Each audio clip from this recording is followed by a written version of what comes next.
तो दोस्तों, हिंदू धर्म की महाग्रंथ रामायण में वर्णित कथा अनुसार रावण ने कहा था कि जब उसके हृदय में अपनी पुत्री से विवाह करने की इच्छा उत्पन्न हो, तब उसकी पुत्री ही उसकी मृत्यु का कारण बने। इस संदर्भ में कथा का विस्तार इस तरह से मिलता है कि गृत्समद नामक एक ऋषि देवी लक्ष्मी को अपनी पुत्री के रूप में पाने के लिए हर दिन मंत्रोच्चार के साथ कुश के अग्रभाग से एक कलश में दूध के बूंदे डालते थे। एक दिन जब ऋषि आश्रम में नहीं थे, तब रावण वहां आ पहुंचा और वहां पर मौजूद ऋषियों को मारकर उनका रक्त उस कलश में भर लिया। उस कलश को रावण चुपके से अपने घर में लाकर रख देते हैं, लेकिन रावण कलश को रखते वक्त मंदोदरी ने उसे चुपके से देख लिया था और तब से उसके मन में उस कलश में क्या है ये देखने की लालसा जाग उठी। एक दिन जब रावण महल में नहीं था, तो उन्होंने उस कलश को निकाला और सारा रक्त पी गई, जिससे वह गर्भवती हो गई।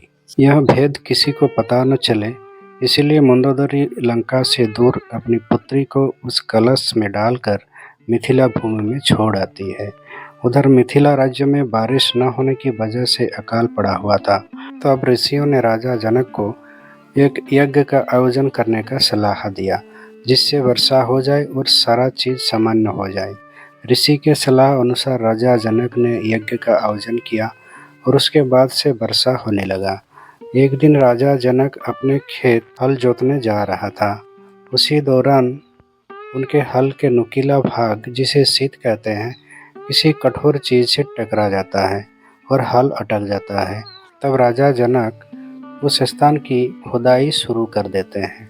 तत्पश्चात राजा जनक को एक कलश की प्राप्ति होती है, जिससे एक सुंदर कन्या खेल रही होती है। तब राजा जनक ने उस कन्या को कलश से निकाला और अपने साथ अपनी पुत्री बनाकर अपने घर ले गए। इससे निसंतान राजा जनक और रानी सुनयना को संतान प्राप्ति की इच्छा भी पूरी होती है।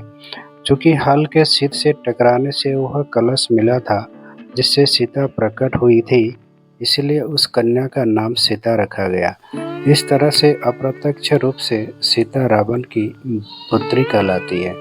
तो फ्रेंड्स, कैसी लगी रामायण से संबंधित छोटी सी ये कहानी? उम्मीद है अच्छा लगा होगा। अगर अच्छा लगा होगा तो प्लीज़ वीडियो को लाइक, कमेंट और सब्सक्राइब करना ना भूलें, और मिलते हैं इसी तरह के किसी नेक्स्ट वीडियो में। तब तक के लिए जय हिंद, जय भारत।